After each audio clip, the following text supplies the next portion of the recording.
We perform a comprehensive correlation matrix analysis utilizing the Finance Research Gate website, employing actual financial data and relevant variables. I'll take the single frequency option and I'll pay annually. Let's proceed to select the entire sample period for our analysis, and then I'll be choosing a specific value for the excise. We are examining idiosyncratic volatility and then, as our final key factor, the book-to-market ratio. Let's consider acros to be our primary dependent variable. Since the primary focus here is on understanding the correlation, rather than establishing a direct causality, we intentionally do not leave any discernible gap between the x and y variables. Therefore, we simply set that value to 0. And then, moving forward, we can proceed with the full sample. So if we decide to leave these particular input boxes empty, the system will automatically, by default, be selecting the entire sample, which of course includes all sectors and industries that are currently available. So by scrolling down, you'll find more content. So, as we progress through the steps, when we finally arrive at the correlation matrix part, that's when we initiate the computational process.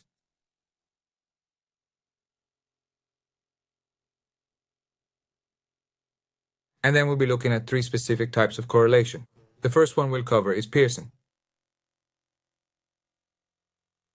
This is the primary type of correlation we discuss, and its main purpose is to quantify the linear relationship that exists between 2 or more variables in a dataset. However, a key limitation of this particular correlation is its vulnerability to the impact of outliers, especially when we encounter extreme data points. So, Pearson is primarily used to measure the linear correlation, essentially looking for a straight line relationship between data. Spearman, conversely, will measure the rank or ordinal relationship, focusing on the order of the data. Consequently, this method will be a much better fit, especially if we have a nonlinear relationship between our variables. Kendall is very much like Spearman, but it actually utilizes a more probabilistic approach. We gathered the necessary data for 3 distinct types of correlation analysis, and then, as a final step, we computed the variance inflation factor. This factor is crucial because it quantifies the multicollinearity present among the independent x variables. This is the precise reason why we do not include the y variable at the concluding point, as its intended application is exclusively for the x variables.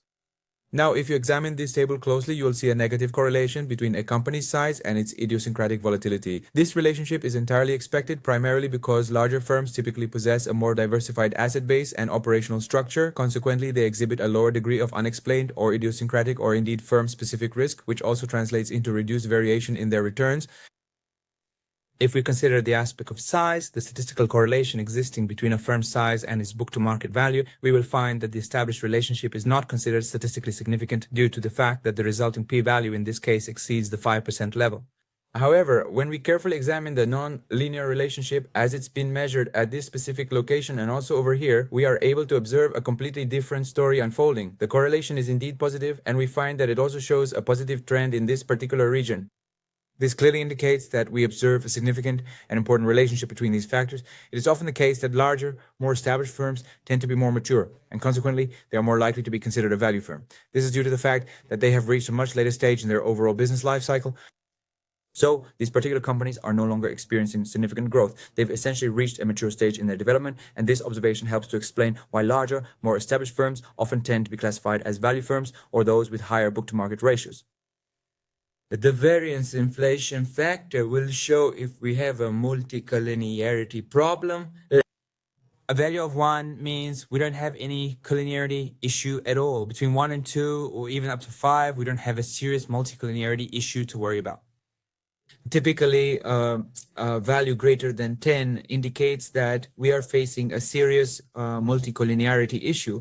This means we have 2 or more variables that are highly correlated with each other, suggesting that we may need to consider discarding one of these variables from our analysis. So that should conclude our segment on the correlation. Thank you all for watching.